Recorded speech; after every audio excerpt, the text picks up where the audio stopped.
There's a saying that the deeds are our obligation. The action is on us, but the results are on God. That's His obligation. We say in our prayers, that God listens to all prayers. We just have to pray and God will answer when He decides to answer. Now it could be that things don't happen exactly the way we want or exactly when we want. But we have to have faith that everything happens the way we need and when we need.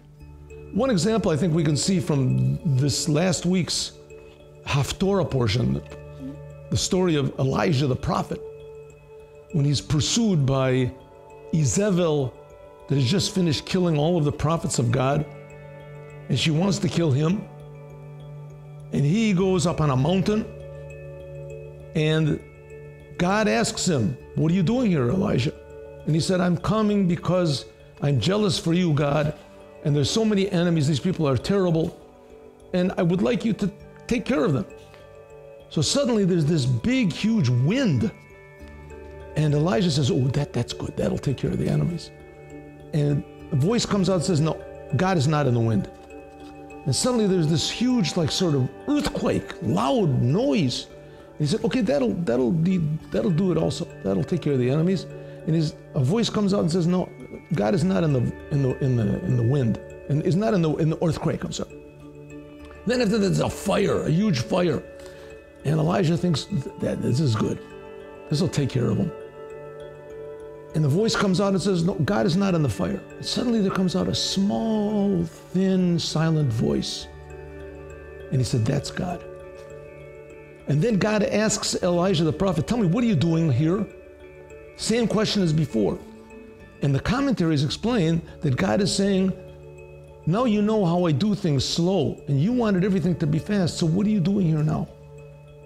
And God even tells him, "Pick another prophet, Elisha, he'll take your place because he's going to be a little calmer than you." In other words, sometimes patience is a virtue in regarding to the results. But in regarding to the deeds and to the actions, the sooner the better. We have to do everything we can to make the world a better place, to make the world a happier place, to make the world a more positive place, to make the world a calmer place, a more meaningful place, a more blessed place. But if we don't see results, we have to understand that it's just God taking His time, not taking our time. But for sure, without any doubt, things 100% will be good. There will be a world without any aggression, without any depression, without any addictions, without any troubles. A world that's filled with blessings. And this is what the Mashiach is going to bring. We've been waiting for 2,000 years. All we have to say is, God, do what you want, but we want Mashiach now. Moment of Wisdom. Sub-brief and life-changing moments. Join us. Subscribe to Moment of Wisdom channels on YouTube, Telegram, Facebook, Instagram, and WhatsApp.